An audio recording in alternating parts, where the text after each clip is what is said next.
அல்ஹம்துலில்லாஹி ரப்பில் ஆலமீன் வஸ்ஸலாத்து வஸ்ஸலாமு அலா அஷ்ரஃபில் அம்பியாஇ வல் முர்சலீன் வ அலா ஆலிஹி வ ஸஹ்பிஹி அஜ்மஈன் அம்மா பஅத். ஃபகால அல்லாஹு தஆலா வஸ்குர் ஃபில் கிதாபி மர்யம் இதின்தபதத் மின் அஹ்லிஹா மகானன் ஷர்கிய்யா. வகால நபியுனா ஸல்லல்லாஹு அலைஹி வஸல்லம் இன்ன பி அர்தில் ஹபஷா மலிகன் லா யظ்லிமு அஹதுன் இன்தஹு அவ் கமா கால அலைஹி ஸலாத்து வஸ்ஸலாம். பாசத்திற்குரிய சகோதர சகோதரிகளே, பெரியோர்களே, தாய்மார்களே, அல்லாஹுவின் அருளால் இரவு தொழுகையை நிறைவு செய்ததற்கு பிறகு அல்லாஹுவினுடைய மார்க்கத்தை அறிந்து கொள்வதற்காக நாம் எல்லாம் இந்த இடத்தில் ஒன்று கூடியிருக்கிறோம். வரலாற்று பக்கங்களில் மின்னக்கூடிய மாணிக்கங்கள் என்ற ஒரு தலைப்பின் வாயிலாக தொடர்ச்சியாக நம்முடைய மார்க்கத்திற்காக பாடுபட்ட அந்த உன்னதமானவர்களினுடைய அறியப்படாத வரலாறுகளை நாம் பார்த்து வருகிறோம். அதில் இன்றைய தினம் அல்லாஹுவின் தூதர் ஸல்லல்லாஹு அலைஹி வஸல்லம் அவர்களினுடைய காலத்தில் வாழ்ந்து அல்லாஹுவின் தூதரை நம்பிக்கை கொண்டு என்றாலும் அல்லாஹுவின் தூதரை சந்திக்காமலேயே மரணத்தை தழுவிய ஒரு மகா மன்னனை பற்றி, அந்த மன்னனினுடைய தியாகத்தை பற்றி, அவரினுடைய இரக்கத்தை பற்றி நாம் காண இருக்கின்றோம். இன்றைய எத்தியோப்பியா என்று நாம் படிக்கிறோம் அல்லவா, ஆப்பிரிக்க கண்டத்தில் எத்தியோப்பியா, அன்றைக்கு அபிசீனியா என்பதாக இந்த தேசத்தை அழைப்பார்கள். மிகவும் செல்வம் செழித்த, பாரம்பரியமாகவே செல்வத்தோடி வாழ்ந்து கொண்டிருந்த ஒரு நாடு அந்த நாடு. அபிசீனியா நாடு என்பதாக வரலாறுகளில் பதிவு செய்யப்படும் இன்றைய எத்தியோப்பியா என்று நாம் அழைக்கிறோம். கிறிஸ்தவ மதத்தை பெரும்பான்மையாக கொண்ட மக்கள், அந்த நாட்டை அன்றைக்கு ஆட்சி செய்து கொண்டிருந்த மன்னரும் கூட கிறிஸ்தவராகவே வாழ்ந்து கொண்டிருக்கிறார். அவரினுடைய பெயர் அப்ஜர் என்பதாக சொல்லப்படும். இவருக்கு ஒரு மகன் பிறக்கிறார், அஸ்ஹமா என்பதாக அந்த மகன், ஒரே ஒரு மகன். இந்த அப்ஜர் மிக நீதத்தோடி, மிக கண்ணியத்தோடி அந்த அபிசீனியாவை, எத்தியோப்பியாவை ஆட்சி செய்து கொண்டிருக்கும் பொழுது உடன் இருக்கக்கூடிய அமைச்சர்கள் எல்லாம் முடிவெடுத்து இவரை நாம் கொலை செய்ய வேண்டும், ஆட்சி அதிகாரம் என்பது இவர் கையிலே இருக்கக்கூடாது. காரணம், இவர் வாழ்ந்து கொண்டிருக்கும் பொழுது மரணித்து விட்டார் என்று சொன்னால் இதற்கு பிறகு இவரினுடைய மகனுக்கு ஆட்சி சென்றுவிடும், மகன் அஸ்ஹமாவினுடைய கைகளுக்கு ஆட்சி சென்றுவிடும், அதிகாரம் சென்றுவிடும். சிறுவனாக இருக்கிறார் அஸ்ஹமா.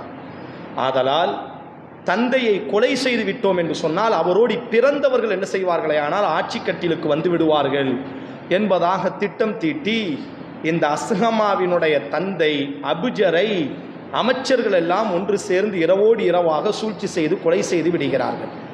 அவர் மரணித்ததற்கு பிறகு அவரினுடைய சகோதரன் ஆட்சி பொறுப்புக்கு வருகிறார்.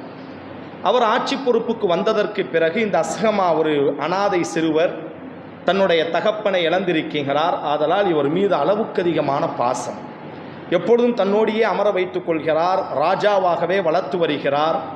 எல்லா விஷயத்திலும் ஆலோசனையும் இவரிடத்திலேயே கேட்கிறார். இந்த அஸ்ஹமா தான் மிகவும் நுணுக்கமானவர், மிகவும் வீரமானவர். காரணம், ராஜாவினுடைய மகனாக பிறந்தவர், பிறக்கும் பொழுதே ராஜ குடும்பத்திலே பிறந்து வளர்ந்தவர்.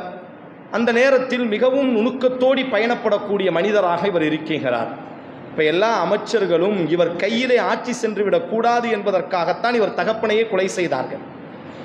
இப்பொழுது சிறிய தகப்பன் ஆட்சிக்கு வந்ததற்கு பிறகும் இந்த அஸ்ஹமாவையே தன் பக்கத்திலே அமர வைக்கிறாரே என்ற அந்த வெறுப்பிலே இப்பொழுது அஸ்ஹமாவினுடைய சிறிய தகப்பனை போய் மிரட்டுகிறார்கள்.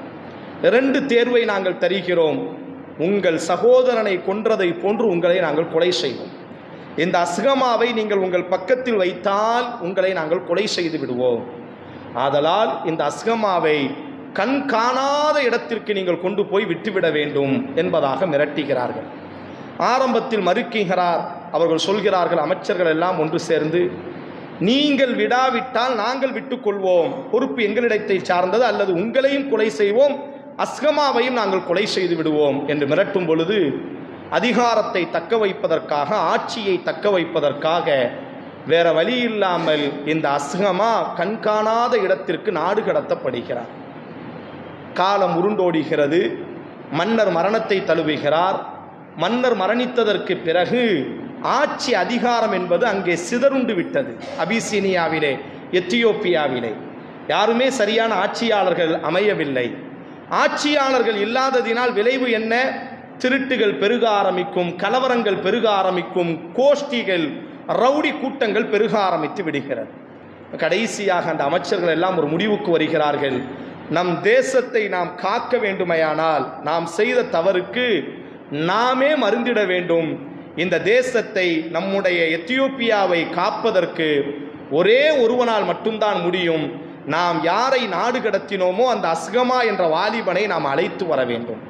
அவனிடத்தில் தான் நுணுக்கமான சிந்தனை இருக்கிறது, எல்லாவற்றையும் அனுசரித்து ஆட்சி செய்யக்கூடிய திறமை இருக்கிறது.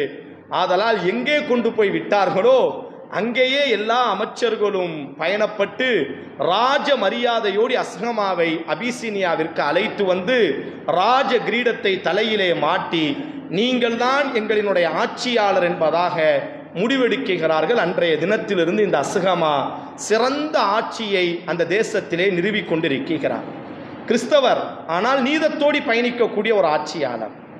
அவரைத்தான் வரலாற்றிலே நஜ்ஜாஷி என்பதாக சொல்லப்படும்.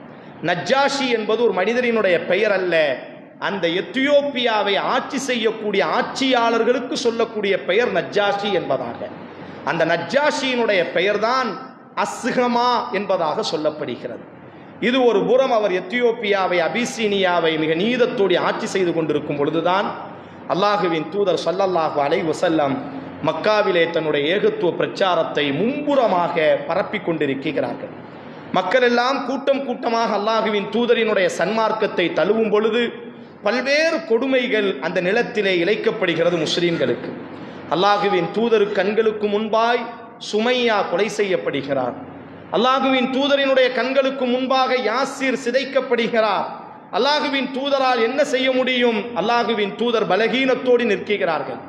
யா அஹ்ல யாசிர், யாசிரின் குடும்பமே, இஸ்பிரு ஃபஇன்ன மௌஇதுக்கும் பில் ஜன்னா, சொர்க்கத்தை கொண்டு நான் உங்களுக்கு நற்செய்தி சொல்கிறேன், பொறுமையாக இருங்கள் என்று அல்லாஹுவின் தூதர் ஸல்லல்லாஹு அலைஹி வஸல்லம் அங்கு நடந்து கொண்டிருக்கக்கூடிய எல்லா கொடுமைகளையும் தாங்கிக் கொள்ளுமாறு உபதேசம் செய்கிறார்கள். ஒரு கட்டத்திலே கொடுமைகள் தலைவிரித்து ஆட ஆரம்பித்து விட்டது. அல்லாஹுவின் தூதர் ஸல்லல்லாஹு அலைஹி வஸல்லம் இரவு நேரத்திலே தன்னை நம்பிக்கை கொண்ட மக்களை எல்லாம் அழைத்து அந்த கூட்டத்திற்கு தலைவராக நபியினுடைய தம்பியான ஜாஃபர் இப்னு அபி தாலிப், அலி ரலியல்லாஹுவினுடைய அண்ணன், அவர்களை தலைமையாக வைத்து அல்லாஹுவின் தூதர் ஸல்லல்லாஹு அலைஹி வஸல்லம் சொல்கிறார்கள், இன்ன பி அர்தில் ஹபஷா, எத்தியோப்பியா என்ற ஒரு நாடு இருக்கிறது, மலிக்கன், அங்கே ஒரு ஆட்சியாளர் இருக்கிறார், லா யظலிமு அஹதுன் இந்தா, யாருக்கும் அநீதம் செய்ய மாட்டார். அந்த ஆட்சியாளர் அல்லாஹுவின் தூதர் ஸல்லல்லாஹு அலைஹி வஸல்லம் எத்தியோப்பியாவிற்கு சென்றதே இல்லை. எவ்வளவு நுணுக்கமான ஒரு பார்வை அல்லாஹுவின் தூதருக்கு இருந்திருக்கிறது பாருங்கள். வாழ்க்கையில் ஒரு முறை கூட எத்தியோப்பியாவை, அபிசீனியாவை அல்லாஹுவின் தூதர் சந்தித்ததே இல்லை. ஆனால் ரசூலுல்லாஹி ஸல்லல்லாஹு அலைஹி வஸல்லம் சர்வதேச அரசியலை அறிந்து வைத்திருந்தார்கள். யார் நீதமானவர், யார் அநீதமானவர், எந்த நாட்டை யார் ஆட்சி செய்து கொண்டிருக்கிறார்கள் என்ற அத்தனை அறிவும் அல்லாஹுவின் தூதருக்கு நுணுக்கமாக, துல்லியமாக இருந்தது. அல்லாஹுவின் தூதர் தன்னுடைய சகாக்களிடத்திலே சொல்கிறார்கள், என்னபி அருதில் ஹபஷா, பூமி பந்திலே ஹபஷா என்ற ஒரு நாடு இருக்கிறது, மலிக்கன், அங்கே ஒரு ஆட்சியாளர் இருக்கிறார், லா யظலிமு அஹதுன் இந்தா, யாருக்கும் அவர் அநியாயம் செய்ய மாட்டார், ஃபஅல்ஹகு பிபிலாதி, நீங்கள் எல்லோரும் அவரினுடைய நாட்டுக்கு செல்லுங்கள். அவர் ஒரு கிறிஸ்தவ மன்னர் தான், ஆனால் யாருக்கும் அவர் அநியாயம் செய்ய மாட்டார்.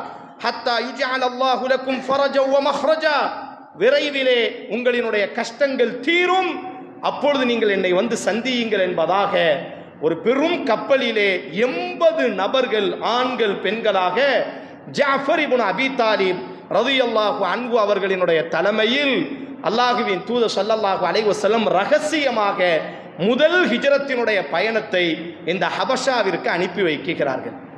உம்மு ஹபீபா ரலியல்லாஹு அன்ஹா அவர்களும் இந்த பயணத்திலே ஒருவர். அவர்கள் தான் இந்த வரலாறை பதிவு செய்கிறார்கள். எங்கள் வாழ்க்கையில் நிம்மதியினுடைய சுவாசத்தை அன்றுதான் நாங்கள் சந்தித்தோம். அந்த தேசத்திற்குள்ளாக நாங்கள் நுழைந்தோம். எங்களை உறவினர்களாக, நண்பர்களாக பார்த்தார்கள், உறவுகளாக பார்த்தார்கள். யாரும் எங்களுக்கு அநியாயம் செய்யவில்லை. எங்கள் மதத்திலிருந்து எங்களை வெளியேற்ற வேண்டும் என்று யாரும் திட்டம் தீட்டவில்லை. மகிழ்ச்சியோடு நாங்கள் அந்த பூமியிலே வாழ்ந்து கொண்டிருக்கும் பொழுதுதான் இடியாய் ஒரு செய்தி வந்து விழுகிறது. மக்காவாசிகளுக்கு இந்த தகவல் போய் சேர்ந்து விட்டது. முஹம்மது தன்னுடைய தோழர்களை மிகவும் லாவண்யமாக அபிசீனியாவிற்கு, எத்தியோப்பியாவிற்கு அனுப்பி வைத்து விட்டார். ஆட்சியாளர் ஹபஷாவை ஆட்சி செய்யக்கூடிய நஜ்ஜாஷி மன்னனிடத்திலே அனுப்பி வைத்து விட்டார். இதற்கு நாம் ஒரு முடிவு கட்ட வேண்டும், சென்றவர்களை எல்லாம் நாம் அழைத்து வர வேண்டும், யாரை அனுப்புவது என்பதாக ஆலோசிக்கிறார்கள். அந்த நஜ்ஜாஷி மன்னனுக்கு மிக நேசத்திற்குரிய நண்பர் அன்றைக்கு உலகத்தில் மக்காவிலே வாழ்ந்து கொண்டிருக்கக்கூடிய அம்ர் இப்னு ஆஸ் என்று சொல்ல, பின்னால் இஸ்லாத்தை ஏற்றுக்கொண்ட நபித்தோழர். அப்பொழுது அவர் ஒரு இறை மறுப்பாளர், ரொம்ப நண்பர். நஜ்ஜாஷி மன்னனும் மக்காவிலே இருக்கக்கூடிய அம்ர் இப்னு ஆஸும் மிக நெருக்கத்திற்குரியவர்கள். இந்த அம்ர் இப்னு ஆஸினுடைய தலைமையில மக்காவாசிகள் பெரிய செல்வங்களை எல்லாம், அன்பளிப்புகளை எல்லாம், தங்க கட்டிகளை எல்லாம் அம்ர் இப்னு ஆஸ் கையில கொடுத்து, உன் நண்பன் தானே நஜ்ஜாஷி, அவன்கிட்ட போய் பேசி இந்த 80 பேரை நீ நம்ம தேசத்திற்கு கூட்டு வர வேண்டும் என்பதாக அனுப்பி வைக்கிறார்கள். அம்ர் இப்னு ஆஸை ஹபஷாவிற்கு, எத்தியோப்பியாவிற்கு வருகிறார். மன்னர் நஜ்ஜாஷி மிகவும் நேசத்திற்குரிய நண்பர் அல்லவா, அரண்மனையிலிருந்து இறங்கி அம்ர் இப்னு ஆஸை வரவேற்கிறார். நண்பன் கொண்டு வந்த அன்பளிப்புகள், அம்ர் இப்னு ஆஸ் மன்னனினுடைய காலிலே அன்பளிப்புகளை மழையாக கொட்டுகிறார், தங்கத்தை. அப்பொழுது கேட்கிறார், என்ன நோக்கத்திற்காக என் நண்பனை வந்திருக்கிறாய்? அப்பொழுது அம்ர் இப்னு ஆஸ் சொன்னார், எங்கள் தேசத்திலே சில மடத்தனமான சிறுவர்கள் இருக்கிறார்கள், உங்கள் தேசத்திலே வந்து தஞ்சமடைந்திருக்கிறார்கள். உறவுகளை பிரிந்து குழப்பத்தை ஏற்படுத்தக்கூடிய ஒரு புதிய மதத்தை உருவாக்கி கொண்டு உங்கள் தேசத்திற்குள்ளாக அவர்கள் வந்து விட்டார்கள். ஆதலால் அவர்களை உங்கள் தயவோடு நாங்கள் திருப்பி அழைத்து செல்வதற்காக வந்திருக்கிறோம். உடனே அந்த நஜ்ஜாஷி மன்னர் சொல்கிறார், நீ சொல்வது சரிதான், என்றாலும் எனக்கு ஒரு பழக்கம் இருக்கிறது, நீ சொல்வது உண்மையா என்பதாக அவர்களையும் கூப்பிட்டு நான் கொஞ்சம் விசாரித்துக் கொள்கிறேன். விசாரிக்க வேண்டும் அல்லவா, நான் யாருக்கும் அநீதம் செய்துவிடக்கூடாது, நான் ஒரு பதவியிலே இருக்கிறேன். அதனால் நாளைக்கு அவரையும் கூப்பிடுவோம், உன் முன்பாகவே அவர்களிடத்தில் நாம் விசாரிப்போம். நீ சொல்வது உண்மையாக இருந்தால் உன் பக்கம் நான் அவர்களை அனுப்பி வைத்து விடுகிறேன், எந்த தயக்கமும் இல்லை, நீ என்னுடைய நண்பன் அல்லவா. உடனே வேற வழி இல்லாமல் மறுநாள் அரசவை கூடுகிறது. அரசவையினுடைய மத குருமார்கள் எல்லாம் கூடுகிறார்கள்.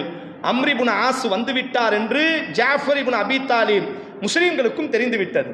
இந்த ஹதீஸில் வருகிறது பாருங்கள், முஸ்லிம்கள் இரவிலே ஆலோசனை செய்கிறார், நாம் என்ன செய்வது? இந்த மன்னரை முதல் முறையாக சந்திக்கப் போகிறோம், அவர் யார் என்று கூட நமக்கு தெரியாது. அம்ர் இப்னு ஆஸினுடைய நெருங்கிய நண்பன். அப்ப ஜாஃபர் இப்னு அபி தாலிப் ரலியல்லாஹு சொல்கிறார், தலைவர், எது நடந்தாலும் உண்மையை நாம் பேசுவோம்.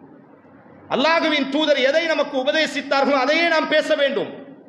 அல்லாஹ் விட்டபடி நம்முடைய பயணம் தொடரட்டும் என்பதாக மறுநாள் மன்னர் முஸ்லிம்களையும் அழைக்கிறார்.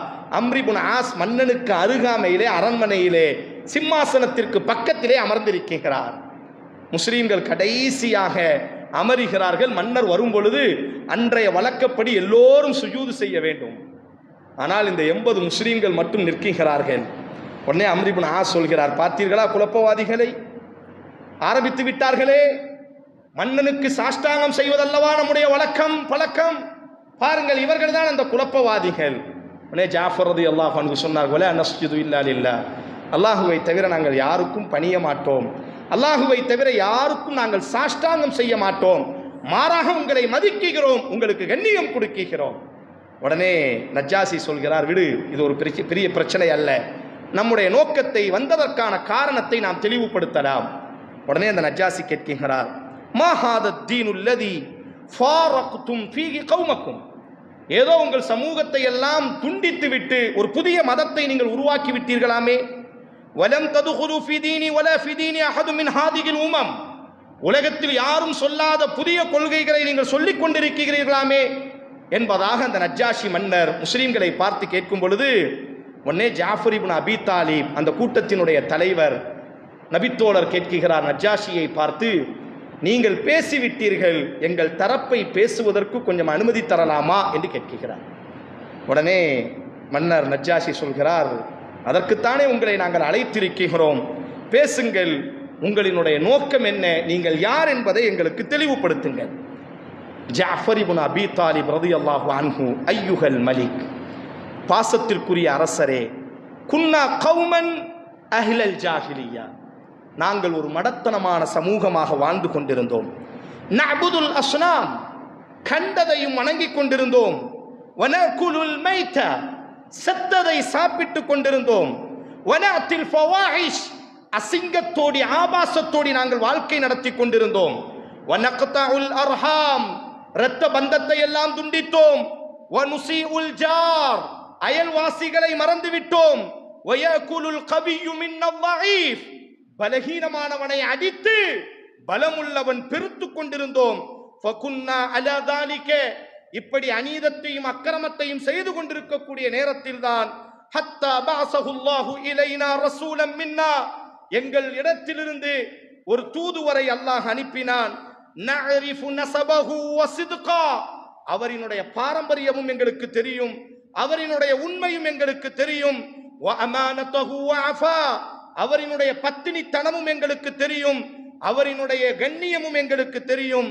ஃபதஆனா இலல்லாஹி லிதௌஹீதஹு, ஒரே இறைவனை வணங்க வேண்டும் என்று அவர் எங்களை அழைப்பு கொடுத்தார்.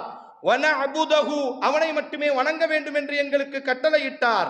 வனக்லஉ மா குன்னா நஹனு நஅபுது வ ஆபாஉனா மின் தூனிஹி மினல் ஹிஜாரத்தி வல் அவ்சான், எங்கள் முன்னோர்கள் செய்து கொண்டிருந்த எல்லா தவறை விட்டு எங்களை நீங்க வேண்டும் என்பதாக எங்களுக்கு கட்டளையிட்டார். வ அமர்னா பிஸ்ஸித்கில் ஹதீஸ், உண்மையை மட்டுமே பேச வேண்டும் என்று எங்களுக்கு அவர் கட்டளையிட்டார். வ அதாஇல் அமானா, அமானிதங்களை செலுத்த வேண்டும், நம்பிக்கையோடு வாழ வேண்டும் என்று சொன்னார். வஸிலத்துர் ரஹீம், இரத்த பந்தத்தோடு இருக்க வேண்டும் என்று சொன்னார். வஹுஸ்னுல் ஜிவார், அயல்வாசியை அரவணைக்க வேண்டும் என்று சொன்னார். வல் கஃப் அனில் மஹாரிமி வத்திமா, அநீதத்திலிருந்து அக்கிரமத்திலிருந்து எங்கள் கரங்களை பாதுகாக்க வேண்டும் என்று எங்களுக்கு கட்டளையிட்டார். வனஹானா அனில் ஃபவாஹிஷி வ கௌல ஸூரி, கெட்ட வார்த்தைகள் பேசாமல், அசிங்கங்கள் ஆபாசங்களில் வீழாமல் எங்களை தற்காத்துக் கொள்ள வேண்டும் என்பதாக எங்களுக்கு அவர் கட்டளையிட்டார். வ அக்லு மாலுல் யதீமி, யதீம்களினுடைய சொத்துக்களை சாப்பிடக் கூடாது என்பதாக. வ கத்ஃபுல் முஹ்ஸனாத்தி, பத்தினி பெண்களின் மீது அவதூறு சொல்லக்கூடாது என்பதாக எங்களை அவர் திருத்தினார்.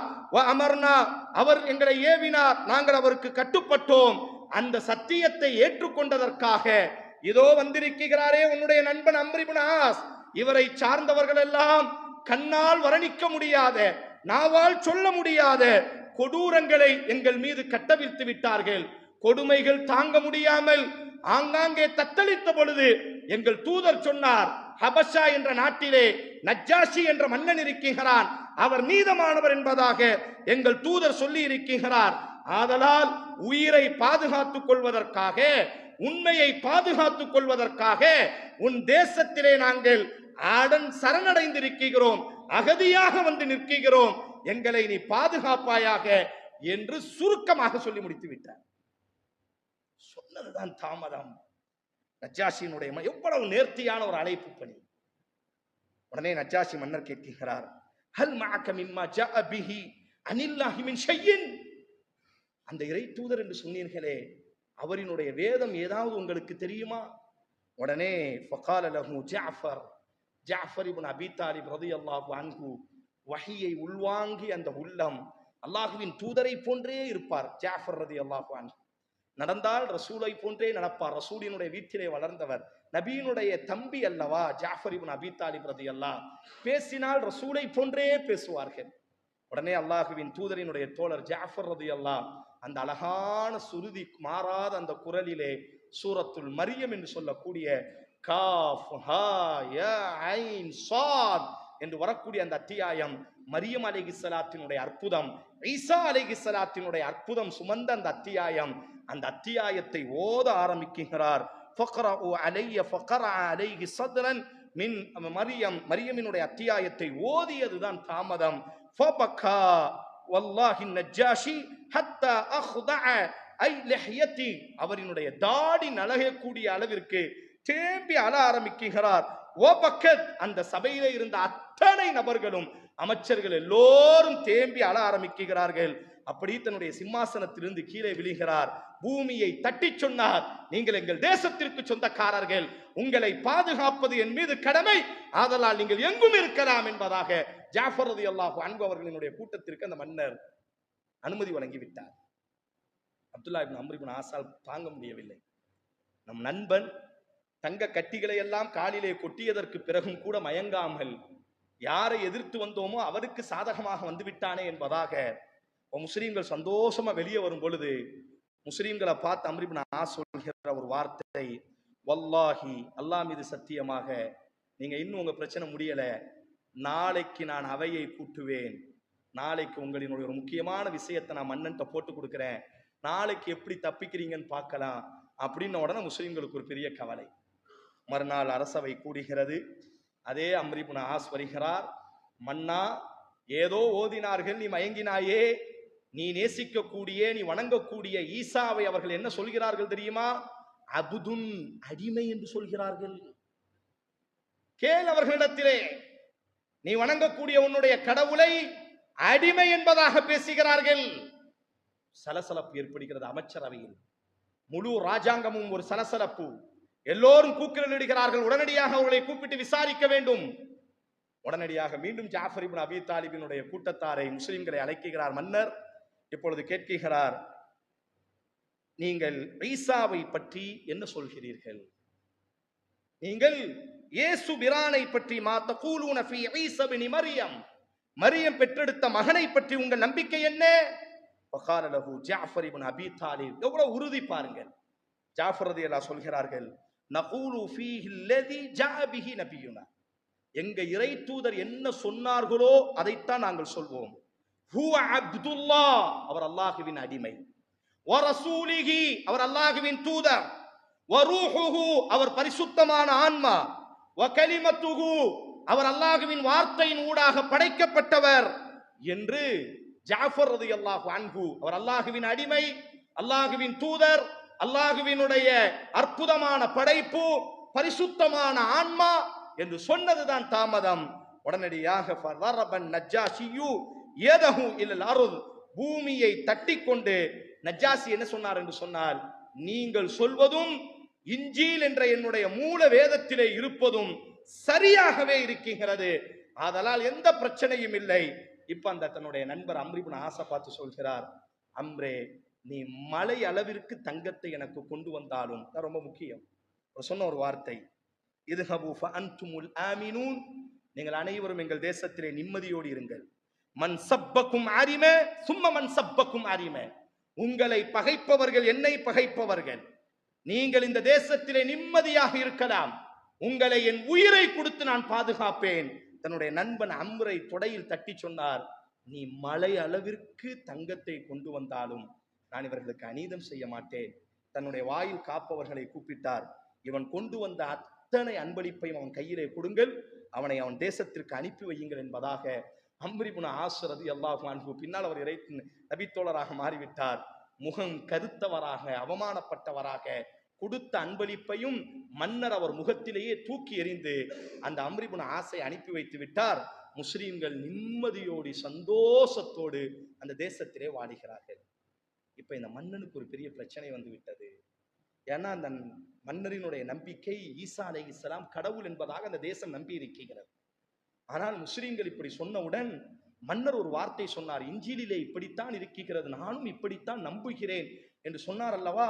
அந்த தேசத்திலே இப்பொழுது குழப்பம் ஆரம்பிக்கிறது. மன்னர் மதம் மாறிவிட்டார், மன்னனை விடக்கூடாது, நம்முடைய நம்பிக்கைக்கு எதிராக மன்னர் மாறிவிட்டார் என்பதாக அரசாங்கத்திற்குள்ளாக சலசலப்புகள், சச்சரவுகள். ஆனாலும் அந்த நஜ்ஜாஷி மன்னர் சோர்ந்து போகவில்லை. ஆட்சியை இழந்தேனும் ஜாஃபர் ரலியல்லாஹு கூப்பிடுறாரு. சில நாட்களுக்கு பிறகு, உங்களை என் தேசத்துல வச்சிருக்கிறதுனால உங்க நம்பிக்கை உண்மையான நம்பிக்கை நான் ஏத்துக்கிறேன், ஆனா என் தேசத்துல இந்த நம்பிக்கை செல்லுபடியாகாது, என் ஆட்சிக்கு எதிராக பெரிய கிளர்ச்சி செய்கிறார்கள், அதனால நான் உங்களுக்கு ஒரு பெரிய கப்பலை செஞ்சு வச்சிருக்கிறேன், ஒரு கால் என் ஆட்சி வீழ்ந்து விட்டால் அந்த கப்பல்ல ஏறி நீ எங்கேயாச்சும் தப்பித்து விடுங்கள், இந்த தேசத்துல இருந்து விடாதீர்கள், சரியா என்று ஜாஃபர் ரலியல்லாஹு அன்ஹு அவர்களுக்கு ஆட்சிக்கு பெரிய பாதிப்பு ஏற்படுகிறது. முஸ்லிம்களை அரவணைத்ததற்காக, முஸ்லிம்களினுடைய நம்பிக்கையை சரிகண்டதற்காக ஆட்சிக்கு பெரிய அவமானம் இருந்தாலும் கூட, ஆட்சியே பெரிய தள்ளாடக்கூடிய சூழலிலும் கூட, இல்லை இல்லை உங்களை பாதுகாப்பது என் மீது கடமை என்பதாக முஸ்லிம்களை அரவணைக்கிறார். சில சூழ்ச்சிகளை செய்கிறார். மான் தோல் இருக்கிறது அல்லவா, அந்த தோலிலே இரவிலே லா இலாஹ இல்லல்லாஹ் முஹம்மது ரசூலுல்லாஹ் ஈசா ரசூலுல்லாஹ் என்பதாக 3 வார்த்தைகளை எழுதி தன்னுடைய உடலிலே போர்த்தி கொண்டு அதற்கு மேலே உள்ளாடை அணிந்து அதற்கு மேலே மன்னர்கள் அணியக்கூடிய ஆடையை அணிந்துவிட்டு மறுநாள் அரசவையை வருகிறார். அமைச்சர்கள் எல்லாம் கொந்தளிப்புல இருக்கிறாங்க. இவர் ஆட்சியை விட்டு நீக்கணும். உடனடியாக எல்லா அமைச்சரையும் கூப்பிடுகிறார். யா அஹ்ல ஹபஷா, ஓ ஹபஷா வாசிகளே, என்னை பற்றி நீங்கள் என்ன நினைக்கிறீர்கள்? அவர் சொன்னார்கள், இதுவரை நல்லவனாக இருந்தாய், தற்பொழுது உங்களினுடைய சிந்தனையிலே சில மாற்றத்தை நாங்கள் காணிக்கிறோம். தன்னுடைய கையை அந்த எழுதப்பட்ட இடத்துல அவர் மனசுல லா இலாஹ இல்லல்லாஹ் முஹம்மது ரசூலுல்லாஹ், அதுக்கு கீழே ஈசா அப்துல்லா, அல்லாஹ்வினுடைய அடிமை ஈசா என்பதாக எழுதியிருக்கிறாரு. அந்த ஈசா இடத்துல இந்த கையை வச்சுக்கிட்டு அவர் சொல்றாரு, ஈசாவை நீங்கள் எப்படி நினைக்கிறீர்களோ அப்படித்தான் நான் நினைக்கிறேன். அவர் மனசுல என்ன நினைக்கிறாருன்னா, நான் அவரினுடைய அல்லாஹ்வின் அடிமை என்று நினைக்கிறேன், வெளிப்படுத்துறேன். ஏன்னா பிரச்சனையை தீர்க்கணும். முதல்ல அரசாங்கத்தை தற்காத்துக் கொள்ள வேண்டிய அவசியம் இருக்கிறது. ஆட்சி அதிகாரமே இப்பொழுது இவர்களை அரவணைத்ததற்காக ஆட்சிக்கே பெரிய பாதிப்பு இருக்கின்றது. அதனால அந்த கையை இப்படி வச்சுக்கிட்டு அவர் வெளிப்படுத்தாம, அவர் நினைப்பது லா இலாஹ இல்லல்லாஹ் முஹம்மது ரசூலுல்லாஹ் ஈசா அப்துல்லா, அல்லாஹ்வினுடைய தூதர் ஈசான்னு தான் நம்புறாரு. ஆனா அவங்கள்ட்ட சொல்லும் பொழுது, நீங்க என்ன நினைக்கிறீங்களோ அந்த கொள்கையில இருந்து நான் மாறல அப்படின்னு இந்த கையை இப்படி வச்ச உடனடியா எல்லாரும் நம்முடைய மன்னர் மாறவில்லை, நம்முடைய மன்னர் நம்முடைய சிந்தனையில் தான் இருக்கிறார் என்பதாக அந்த பிரச்சனைக்கு தீர்வும் கிட்ட ஆரம்பிக்கிறது. சந்தோஷமாக முஸ்லிம்கள் கிட்டத்தட்ட ஒரு 8-9 வருட காலம் அங்கே வாழுகிறார்கள். நபி ஸல்லல்லாஹு அலைஹி வஸல்லம் மதீனாவுக்கு சென்றதற்கு பிறகு ஹிஜ்ரி 7ஆம் ஆண்டு எல்லா நாட்டு மன்னர்களுக்கும் அல்லாஹுவின் தூதர் கடிதம் அனுப்புகிறார்கள். அப்படி அனுப்பக்கூடிய நேரத்தில் இந்த நஜ்ஜாஷி மன்னனுக்கும் அல்லாஹுவின் தூதர், நீங்க கூகுள்ல போய் படிச்சு பாருங்க, எவ்வளவு விஷயத்தை அல்லாஹுவின் தூதர் அந்த கடிதத்தில் பேசி இருப்பார்கள். அல்லாஹுவின் தூதர் அம்ர் இப்னு உமை என்று சொல்லக்கூடிய நபித்தோழரை கூப்பிட்டு அவர் கையில ஒரு கடிதத்தை கொடுக்குறாங்க. இந்த கடிதத்தை நீ நஜ்ஜாஷி மன்னனிடத்திலே கொண்டு போய் சேர்க்க வேண்டும். முஸ்லிம்கள் அங்கதான் இருக்கிறாங்க. உடனடியாக இந்த அம்ர் இப்னு உமையா என்று சொல்லக்கூடிய நபித்தோழர் அந்த கடிதத்தை தூக்கிட்டு போறாரு. போனதுதான் தாமதம். நான் ரசூலுல்லாஹ் மதீனால இருந்து வாரன உடனே நஜ்ஜாஷி அப்படியே எந்திரிச்சிட்டார். முஹம்மது ஸல்லல்லாஹு அலைஹி வஸல்லம் வாரீங்களா? வாங்க வாங்க வாங்க. என்ன விஷயம்? இல்ல, அல்லாஹுவின் தூதர் உங்கள் கையில ஒரு கடிதத்தை தர சொன்னார்கள். இமாம் பைஹகி பதிவு செய்கிறார்கள். அந்த கடிதத்தை வாங்கி அப்படியே கண்ணிலே வைத்துக் கொள்கிறார். அல்லாஹுவின் தூதரின் மீதான நேசம். அவர் உடனே அந்த கடிதத்தை படிச்சு பார்க்கிறார். பிஸ்மில்லாஹிர் ரஹ்மானிர் ரஹீம், மின் முஹம்மதின் ரசூலில்லாஹி இலன் நஜ்ஜாஷி, நஜ்ஜாஷிக்கு அல்லாஹுவின் தூதர் எழுதக்கூடிய கடிதம். சலாமுன் அலை, சாந்தி உண்டாகட்டும். ஃபஇன்னி அஹ்மது இலைக்கல்லாஹ், அல்லாஹுவை நான் புகழுகிறேன். அல் மலிக்குல் குத்தூசுல் முஃமினுல் முஹைமின், அந்த அல்லாஹ் தான் ஆட்சியாளன், பாதுகாப்பவன். வஅஷ்ஹது அன்ன ஈஸா இப்னு மர்யம, ஈசா என்பவர், நான் சாட்சி சொல்கிறேன், அல்லாஹுவினுடைய அற்புத படைப்பு, பரிசுத்தமானவர், அல்லாஹுவால் பரிசுத்தமாக படைக்கப்பட்டவர் என்று நான் சாட்சி சொல்கிறேன். ஓ மனிதா, இன்னி அதுஊக, ஓ மன்னனே, உன்னை இலல்லாஹி வஹ்தா, அல்லாஹுவை மட்டும் வணங்குமாறு உன்னை நான் அழைப்பு கொடுக்கிறேன். அவனை தவிர வேற யாரையும் நீ வணங்கக்கூடாது என்று ரசூலா இந்த கடிதத்தை சொன்ன உடனே அப்படியே அரசவையில் அந்த கடிதத்தை படிச்சுட்டு எந்திக்கிறார். எதுவும் நடக்கட்டும் சப்தமிடுகிறார். நான் சமூகமே அறிந்து கொள்ளுங்கள், நான் முஹம்மதை பின்பற்றுகிறேன், அல்லாஹுவின் தூதரை நான் ஈமான் கொள்கிறேன் என்பதாக முழு அரசவையிலே உரத்த சப்தத்தோடு என்ன செய்கிறார் என்று சொன்னால், ஆட்சி விழுந்தால் விழட்டும், நீங்கள் நம்புங்கள், நம்பாமல் போகுங்கள். ரசூலுல்லாஹ் எனக்கு கடிதம் அனுப்பியதற்கு பிறகு அந்த தூதரை மறுப்பதிலே எனக்கு எந்த விதத்திலும் தயக்கம் இல்லை. அதனால் அந்த தூதரை நான் ஏற்றுக்கொள்ளவே போகிறேன் என்பதாக உரத்த சப்தத்தோடு ஜாஃபர் ரலியல்லாஹுவை அழைத்து அவர் கையிலேயே அல்லாஹுவின் தூதரிடத்திலே அல்லாஹுவினுடைய தூதரை நம்பிக்கை கொண்டு இஸ்லாத்திற்குள்ளாக நுழைகிறார். அவர் இஸ்லாத்துக்குள்ள நுழைஞ்ச உடனே இந்த அம்ர் இப்னு உமையா 2வது ஒரு கடிதத்தை கொடுத்தாங்க. ரசூலா 2 கடிதம் கொடுத்திருந்தாங்க. ஒன்னு இந்த கடிதம், இஸ்லாத்தின் பால் அழைப்பு கொடுக்க வேண்டும். 2வது ஒரு கடிதத்தை கொடுக்குறாங்க. அந்த கடிதத்தில் எழுதப்பட்டிருக்கு, ரமலான் ஒரு பெண் உங்க பூமியில இருக்கிறா, அபூ சுஃபியானினுடைய மகள். இந்த 80 பேர் வந்தாங்கல்ல, அவங்கள இவங்க ஒரு அம்மா, ஒரு பெண்மணி. இவரினுடைய கணவர் உபைதுல்லா, கணவனும் மனைவியுமாய் அபஷாவுக்கு வந்தார்கள் ஹிஜ்ரத் செஞ்சு. அங்க அவங்களுக்கு ஒரு புள்ள பிறந்துச்சு. இந்த உபைதுல்லா அங்க போய் கிறிஸ்தவராக மதம் மாறி உடனடியா இந்த அம்மா பிரிஞ்சிட்டாங்க. ஒரு கிறிஸ்தவராகவே செத்து போய் விட்டார். இந்த ரமலான், அவங்க பேர் ரமலா. இப்ப ரசூல்லா சொல்றாங்க, ரமலான் எங்க குடும்பத்தை சார்ந்த ஒரு பெண்மணி உங்கள்கிட்ட இருக்கிறா, அவளை நீங்க எனக்கு கல்யாணம் முடிச்சு வைக்கணும் அப்படின்னு ரசூல்லா என்ன செய்யறாங்க, அந்த கடிதத்தில் எழுதியிருந்தாங்க. உடனடியாக அந்த அவங்களதான் உம்மு ஹபீபான்னு சொல்லுவோம். ரசூல்லாவுடைய மனைவிகள்ல ஒரு மனைவி உம்மு ஹபீபா. ரசூல்லா பெயர் மாத்தினார்கள், ரமலா என்ற அந்த பெயரை மாத்தி விட்டார்கள். உடனடியாக அவங்க வீட்டை தட்டுறாங்க. ஹபஷால வந்த செய்தியை சொல்றாங்க, நான் நஜ்ஜாஷியினுடைய வாயில் காப்பவன் ராணுவ வீரன், உங்களை அல்லாஹுவின் தூதர் பெண் கேட்டார்கள், நஜ்ஜாஷி மன்னர் அல்லாஹுவின் தூதருக்கு சாட்சியாக இருந்து உங்களை பெண் கேட்டிருக்கிறார். உடனே சந்தோஷத்தோடு அரமனைக்கு வருகிறார்கள். ரசூலுல்லா மதீனால இருக்கிறாங்க. நீங்க என்ன ஹதீஸை படிச்சு பாருங்க. இந்த ரமலா உம்மு ஹபீபாவை இந்த நஜ்ஜாஷி மன்னர் என்ன செய்கிறார் என்று சொன்னால், வலியாக இருந்து 400 தங்க காசுகளை ரசூலுல்லாவுடைய கையின் ரசூலுல்லாவுக்கு சார்பாக மகர் கொடுக்கணும்ல. ரசூலுல்லா திருமணம் முடிக்கிற ரசூலுல்லா சொல்லிட்டாங்க, இவளை எனக்கு திருமணம் முடிச்சு என் ஊருக்கு நீங்க அனுப்பி வைக்கணும் அப்படின்னு ரசூலுல்லா சொல்லிட்டாங்க.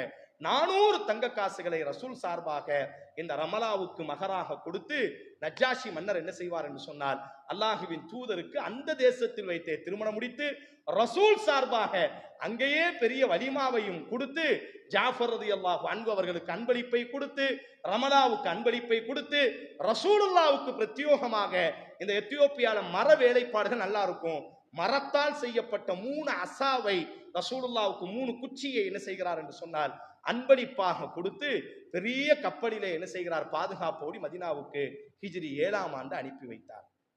அவர் அங்கே இஸ்லாத்தை ஏற்றுக்கொள்கிறார். முஸ்லிம்களாக அவர் வாழ்ந்து கொண்டிருக்கிறார். இந்த முஸ்லிம்கள் எல்லாம் மகிழ்ச்சியோடு மதீனாவிற்குள்ளாக வருகிறார்கள். ரசூலுல்லா இங்கே ஒரு பெரிய கட்டமைப்பையும் உருவாக்கி விட்டார்கள். இவ்வாறாக சென்று கொண்டிருக்கக்கூடிய நேரம் மக்கா வெற்றி கொள்ளப்படுகிறது. வெற்றி கொள்ளப்பட்டதுதான் தாமதம். ரசூலுக்கு இடியாய் ஒரு வார்த்தை வந்து விழுகிறது, அல்லாஹுவின் தூதரே, இந்த தீனுக்காக முதல் முறையாக ஆதரவு அளித்து அரவணைத்து ஆட்சியை இழந்தேனும் முஸ்லிம்களை பாதுகாப்பேன் என்பதாக ஒற்றை குறிக்கோளோடு இருந்து உங்களை காணாமலேயே உங்களை உயிருக்கு உயிராக நேசித்த அந்த ஹபஷாவினுடைய மன்னர் நஜ்ஜாஷி மரணித்து விட்டார் என்று ஜிப்ரீல் அலைஹிஸ்ஸலாம் என்ன செய்கிறார்கள் என்று சொன்னார்கள். நீங்கள் இப்பொழுது மதீனாவிற்கு வாருங்கள். மஸ்ஜிதே ஹமாமா என்பதாக ஒரு பள்ளிவாசல் இருக்கிறது. ரசூலுல்லாஹி ஸல்லல்லாஹு அலைஹி வஸல்லம் ஸஹீஹுல் புகாரியில் இந்த செய்தி வருகிறது. தன்னுடைய எல்லா தோழர்களையும் கூப்பிட்டு சொன்னார்கள், மாத்தல் யௌம ரஜுலுன் ஸாலிஹுன், ஒரு நல்ல மனிதர் இன்றைய தினம் மரணித்து விட்டார். ஃபகூமு, எல்லோரும் எழுந்திருங்கள். ஃபஸல்லு, அவருக்காக நாம் இப்பொழுது தொழுகை நடத்த போகிறோம்.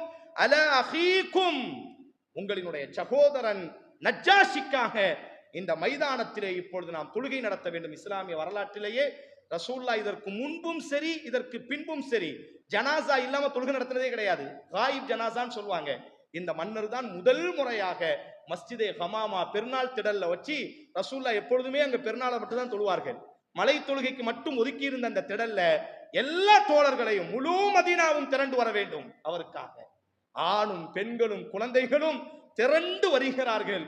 அல்லாஹுவின் தூதர் ஸல்லல்லாஹு அலைஹி வஸல்லம் இன்னைக்கும் அந்த மஸ்ஜிதில் எழுதப்பட்டிருக்கும், மன்னர் நஜ்ஜாஷிக்காக ரசூலுல்லா இந்த இடத்தில் நின்றுதான் ஜனாசா தொழுகை நடத்தினார்கள் என்பதாக இன்றைக்கும் அந்த பள்ளிவாசலிலே எழுதப்பட்டிருக்கிறது. அல்லாஹுவின் தூதர் ஸல்லல்லாஹு அலைஹி வஸல்லம் அந்த நஜ்ஜாஷி மன்னனுக்காக கண்ணீரோடி லட்சோபக்கணக்கான நபித்தோழர்களினுடைய அணிவகுப்போடு அந்த மதீனத்து மண்ணிலே ஜனாசா தொழுகை நடத்தப்பட்டது என்பதாக ஸஹீஹுல் புகாரியில இந்த செய்தியை நாம் காணுகிறோமே. ஆனால் என் அன்பான சகோதரர்களே, ரசூலை கண் கொண்டு பார்த்ததில்லை, அல்லாஹுவின் தூதரோடி பழகியதில்லை, அல்லாஹுவின் தூதரோடி அந்த தூதரினுடைய குணத்தை நேரடியாக அனுபவித்ததில்லை. ஆனால் சத்தியத்திற்கு நாம் சான்று பகர வேண்டும். நம்மை நம்பி வந்தவர்களை நாம் ஒரு நாளும் கைவிட்டு விடக் கூடாது. ரசூலா சொன்னாங்களா, ஒரு நீதமான மன்னர்னு சொன்னாங்கல்ல, என்னுடைய நண்பனாகவே நீ இருக்கட்டும், நான் அவர்களுக்கு அநியாயம் செய்ய மாட்டேன், என் ஆட்சியே சிதையட்டும், உங்களை அரவணைத்ததற்காக ஆட்சியை இழக்க வேண்டுமே, ஆனால் ஆட்சியை கூட நான் இழப்பேன், நான் கிறிஸ்தவனாகத்தான் இருக்கிறேன், ஆனாலும் உங்களை நான் கைவிட மாட்டேன் என்பதாக கிறிஸ்தவராக இருக்கும் பொழுதே முஸ்லிம்களை அரவணைத்து இறுதியாக அல்லாஹுவின் தூதரை நம்பிக்கை கொண்டு ரசூலினுடைய வார்த்தை ரொம்ப முக்கியம். ரஜுலுன் சாலிஹுன், புகாரில் வருது, மிகச்சிறந்த ஒரு நல்ல மனிதர் இன்றைய தினம் மரணித்து விட்டார், அவருக்காக உங்கள் சகோதரன் அவருக்காக தொழுகை நடத்துங்கள் என்பதாக அல்லாஹுவின் தூதர் தொழுகை நடத்தினார்களே. ஆனால் எவ்வளவு பெரிய பாக்கியம். ரசூல் காலத்திலே இல்லைதான், ரசூலை பார்க்கலதான், ஆனால் ரசூலுல்லா அவருக்காக என்ன செய்தார்கள், கண்ணீரோடி தொழுகை நடத்தினார்களே. ஆனால் இப்பேற்பட்ட வரலாறு நமக்கு தரக்கூடிய ஒரு பாடம், நஜ்ஜாஷி என்பது வெறும் பெயர் அல்ல, நாமும் நம்முடைய வாழ்க்கை நம்மை நம்பியவர்களை நாம் கைவிடவே கூடாது என்பதாக, நம்மை இழந்தேனும் நம்மை நம்பியவர்களை நாம் பாதுகாக்க வேண்டும் என்பதற்கு இந்த வரலாறு ஒரு பெரும் பாடமாக இருக்கிறது. இன்ஷா அல்லாஹ் நாளைய தினம் வரலாற்று பக்கங்களில் மின்னக்கூடிய மற்றும் ஒரு மாணிக்கத்தை நாம் பார்ப்போம். வாஹு தாவானா அனில் ஹம்துலில்லாஹி ரப்பில் ஆலமீன்.